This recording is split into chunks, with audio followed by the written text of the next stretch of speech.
Olá, senhoras e senhores, tudo bom? Sejam bem-vindos a mais o Smart News, o seu programa de direito digital, tecnologia, inovação, aqui pela TV Cidade, Canal 9 de Teresópolis. Eu sou seu apresentador, Walter Capanema, e estou muito feliz de participar com vocês em mais um dos nossos programas favoritos aqui da TV. E eu fico mais feliz ainda que hoje é o nosso programa de número 30, né? Você ter 30 edições de um programa na televisão é uma grande vitória. Eu quero agradecer aqui à TV Cidade pela essa parceria e por essa confiança. As notícias envolvendo tecnologia, inovação, inteligência artificial e direito digital estão acontecendo o tempo todo dia é uma novidade e a gente fica um tanto quanto assustado e até com medo, né, de acompanhar tanta coisa, porque é coisa demais. É verdade, são notícias demais. Eu acho que o portal aqui do nosso Smart News, ele é fundamental para a gente fazer um trabalho de curadoria das principais notícias que estão acontecendo no momento. E a primeira notícia tem a ver com o golpe do falso advogado, Operação Lex Falsa. Olha só, gente. No dia 20 de agosto de 2025, a Polícia Civil do Rio de Janeiro e a de Santa Catarina deflagraram a Operação Lex Falsa, visando um grupo acusado de aplicar o golpe do falso advogado em várias regiões do estado do Rio de Janeiro. E você já deve ter acompanhado que já há muito tempo a gente já tem falado desse golpe, né? A gente falou que criamos uma cartilha do golpe do falso advogado pela OAB de Niterói. E outra notícia importante, essa semana a OAB do Rio de Janeiro trouxe a sua cartilha do falso advogado. Nós tivemos a honra de colaborar. Essa cartilha, a gente vai deixar aqui o link, vocês podem baixar e podem ler, e principalmente adotem essas notícias, essas medidas que são fundamentais para que você tenha segurança. Mas olha só, nesse caso da Operação Lex Falsa, né, era um esquema que envolvia fraudes com documentos, dados judiciais, e esse golpe se espalhou por diversas cidades, né? O que eu acho importante falar é o seguinte, né? Desse golpe, os criminosos passavam por advogados e entravam em contato com clientes vítimas pelo WhatsApp, solicitando pagamento de quantias, né? E as pessoas às vezes caíam nisso, porque muitas vezes o criminoso ele fazia uma apresentação muito convincente, ou seja, ele pegava um telefone qualquer, colocava a foto real do advogado, né? E ele apresentava para esse cliente vítima documentos verídicos do processo, né? E você pensa, poxa, só meu advogado teria acesso a esse documento, mas o processo normalmente, né, e geralmente, ele é público e qualquer um pode ter acesso ao processo. Então, essa operação ela foi realizada na Ilha do Governador, né, no Morro do Dendê, em Cabo Frio e Campo de Goytacazes. Até o momento, 3 suspeitos foram presos e também foi cumprido um mandado de busca contra o investigado por invasão de dispositivo informático em cooperação com a polícia de Santa Catarina. O curioso é que esse grupo ele integrava diversas pessoas jurídicas e até pessoas físicas, né, em vários estados, ou seja, era um grupo grande, né? E, obviamente, eles se aproveitavam desses dados que os processos públicos contêm. Olha que interessante, a OAB do Rio de Janeiro, ela registrou até julho desse ano 630 denúncias envolvendo sobre esse golpe. E olha só que tristeza, grande parte das vítimas são pessoas idosas. E tem um caso aqui de uma idosa que fez um Pix de R$ 10.600, né, em favor de um criminoso. É uma tristeza, né? Para você ter uma ideia de como isso não é um problema local, mas um problema de todo o Brasil, né? Em São Paulo, houve Operação Quimera, com 8 presos e o bloqueio de mais de R$ 500 mil em ativos e criptomoedas, né? Inclusive, lá no Rio Grande do Sul, foi contada uma cartilha do crime, né, ensinando como você abordar a vítima e forjar esses documentos.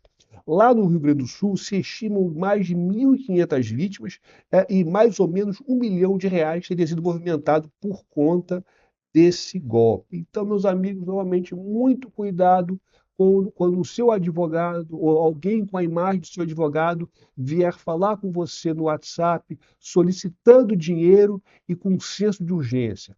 Respire fundo, urgência na internet já é um gatilho de problema, né? Uma red flag, como diriam os jovens. Então você, com toda a calma, pegue o telefone que você tem para o seu advogado e ligue para ele. Ou então você peça também de fazer uma chamada de vídeo, né? Com esse pretenso, com essa pessoa que se faz, né, de seu advogado. Tome muito cuidado aí com essas informações. Uma outra notícia interessante tem a ver com IA, tem a ver com o Google Gemini. Não sei se vocês já estão utilizando IA. E vocês já perceberam aqui no nosso programa, ao longo de todos os programas, o quanto eu sou assim um grande estimulador do uso da IA, porque realmente são experiências que transformam nossas vidas. E eu não recomendo uma IA específica, eu recomendo o seguinte: basicamente todas essas IAs que são disponíveis, o ChatGPT, o Gemini, Claude, todos eles têm uma versão gratuita. Vai lá, usa a versão gratuita. E se você sentir vontade de usar mais, aí você eventualmente migra para um plano pago de uma delas. Ok. Agora, o que eu acho interessante é o seguinte: o Gemini, que pertence ao Google, ele tem trazido avanços muito interessantes nos últimos dias.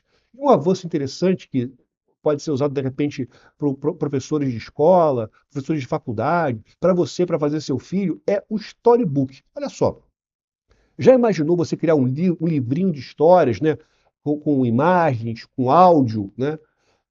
Para você, para o seu filho, para a escola. Olha que interessante. O Google Storybook, né, o Gemini Storybook, melhor dizendo, é uma ferramenta de inteligência artificial do Gemini, ele funciona dentro do Gemini, que transforma as suas ideias, né, e fotos em um livro de até 10 páginas. Porque o interessante é o seguinte: você de repente pode pegar a foto de um cachorrinho, não, a imagem do cachorrinho, colocar lá, olha, vi uma história de um cachorrinho que foi perdido e um dia um menino bondoso encontrou o cachorrinho na rua e resolveu adotá-lo.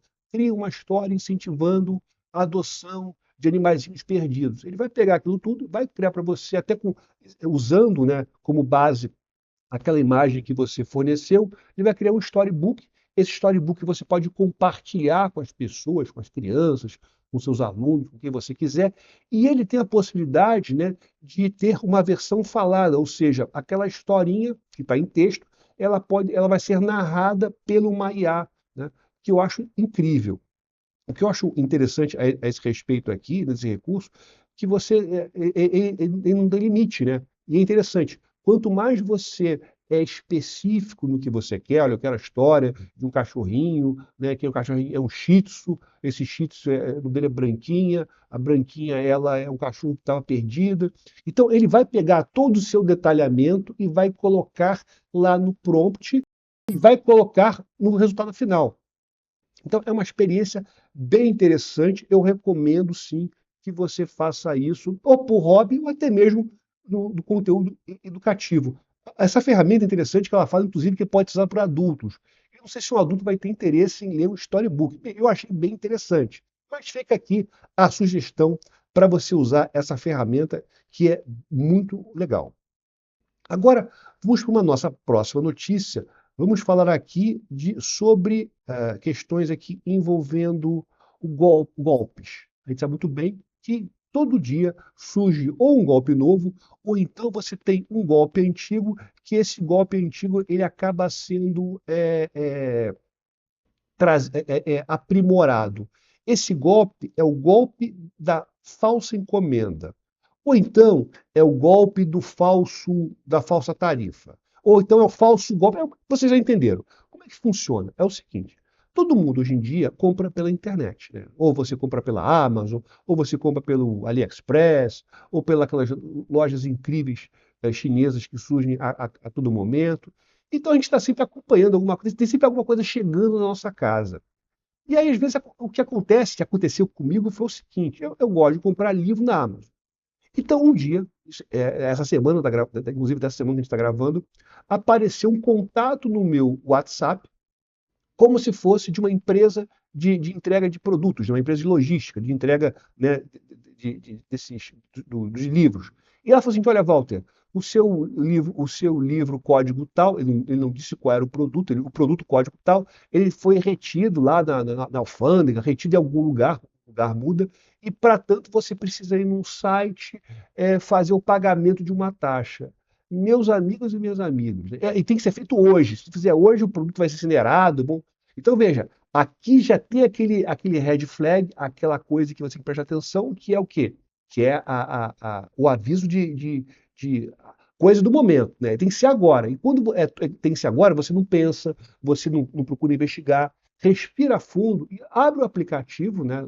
Ou vai no site original do aplicativo, da loja, e verifica o estado do envio do produto. No meu caso, é interessante que não tinha nenhum produto para ser enviado. Então, quer dizer, como eles devem saber que eu sou um comprador constante, ou até mesmo pode ter vazado lá de dentro daquela loja, né, uma lista antiga de encomendas que eventualmente eu fiz. Então, meus amigos, tomem muito cuidado que esses golpes vão sempre aparecer. Dito isso, vamos dar um intervalinho e daqui a pouco a gente volta com mais Smart News.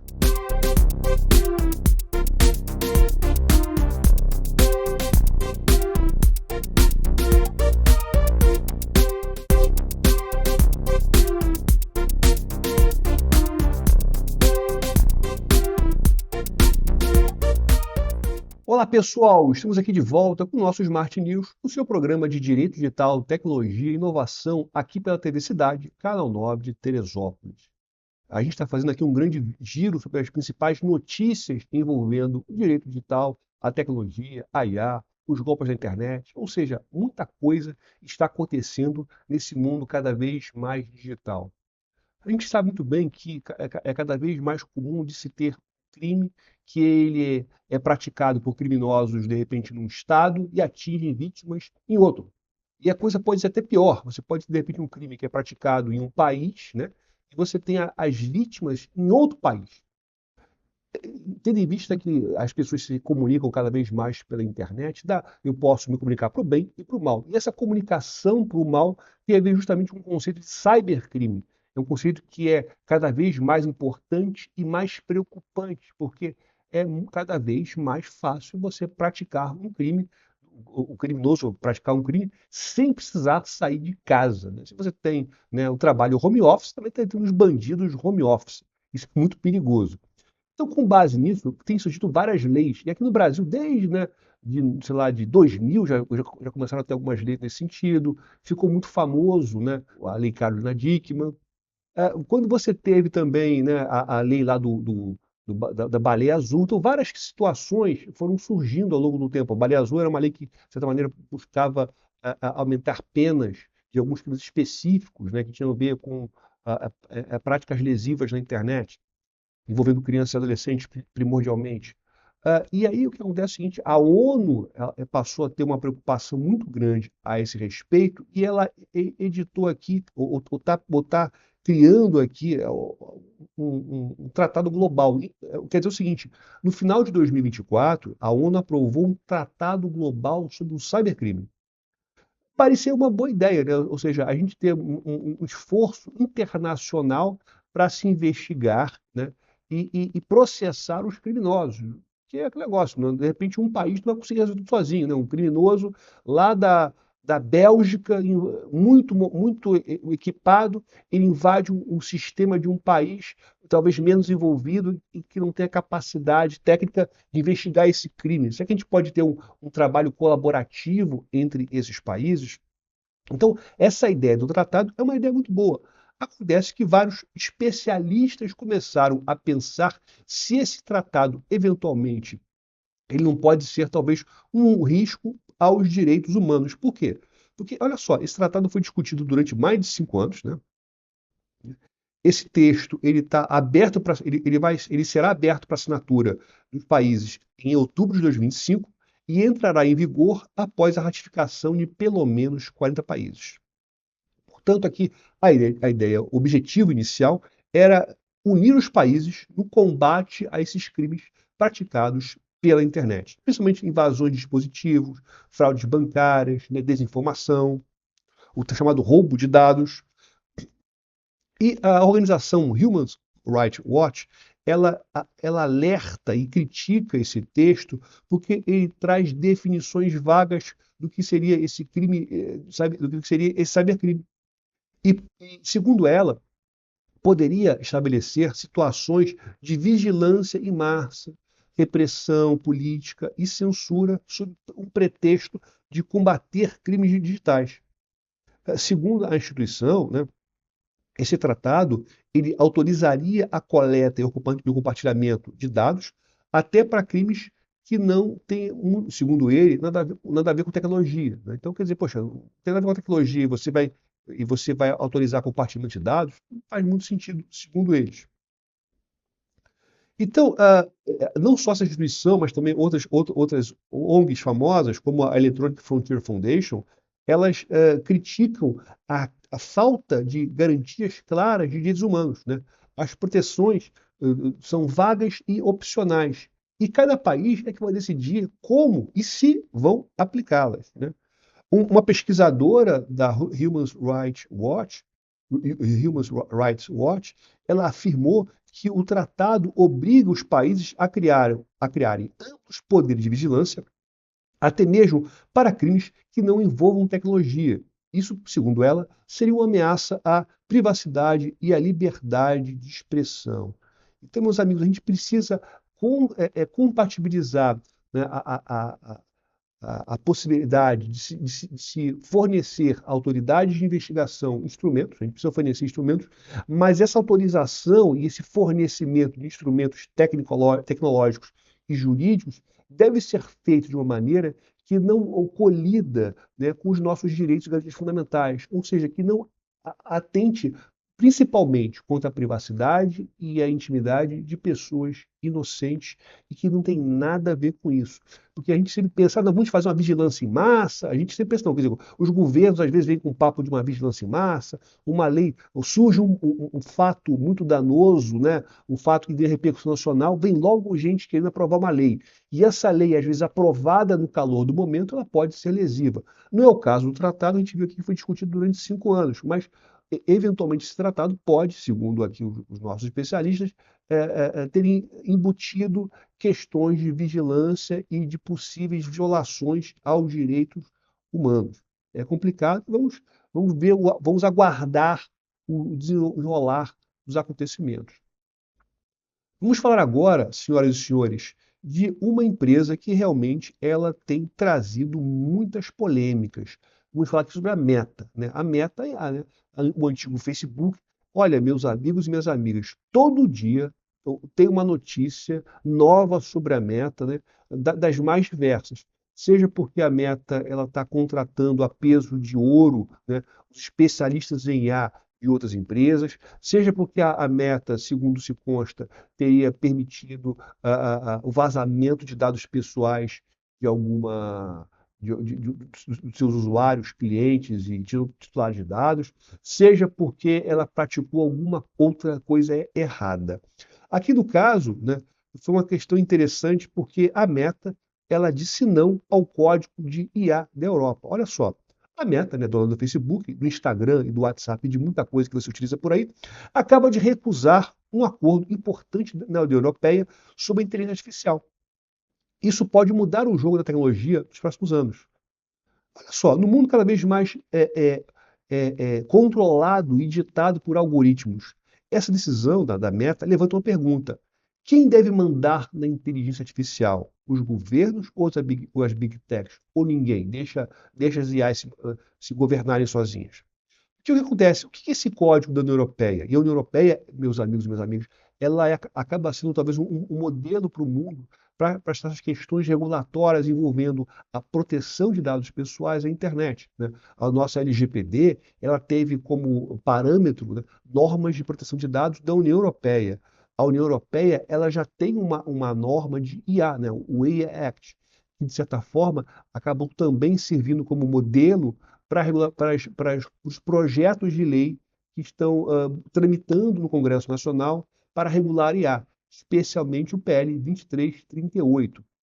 E a gente também já falou aqui que a regulamentação de IA do CNJ para os juízes também se inspirou na União Europeia, ou seja, a União Europeia é muito importante aqui.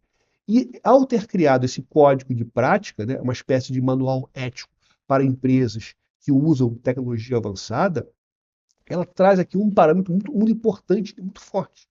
Ele não é obrigatório, mas serve como um passo para se adequar à futura, né, à lei, o AI Act. Então, esse código ele propõe o seguinte: ele trata de temas como transparência nos algoritmos, respeito à propriedade intelectual e medidas de segurança para evitar abusos em modelos como o ChatGPT ou o Llama, que é da Meta, o Llama especificamente. O curioso, quando a gente fala de respeito à propriedade intelectual, veja, o código está pedindo, ó, vamos respeitar, mas a gente já viu aqui no nosso programa, e até diversas vezes eu já falei isso, que grande parte dessas IAs, especialmente a IA da Meta, segundo já noticiou em alguns órgãos jornalísticos, utilizou para treinar os seus dados material protegido por direitos autorais que foram coletados ilegalmente, que teriam sido coletados ilegalmente na internet.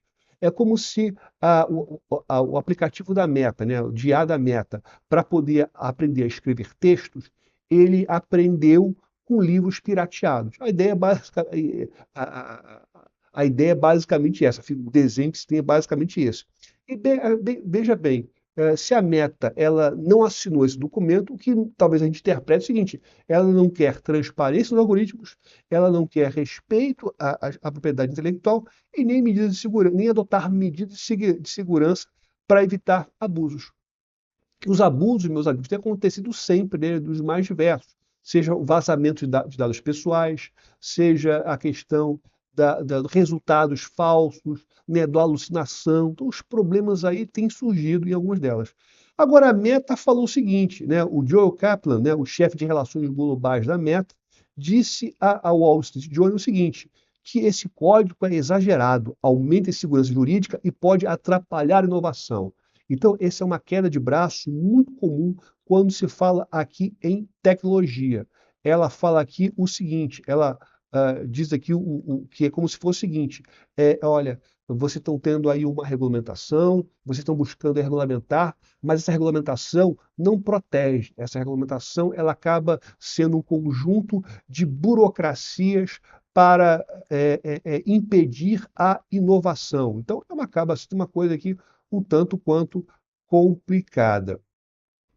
Continuando aqui, né, a Meta, ela criticando tudo isso, ela entende que seria uma regulamentação antecipada, né, que seria impor regras muito antes de você ter algum tipo de obrigação por parte da legislação da União Europeia, que ainda não entrou totalmente em vigor.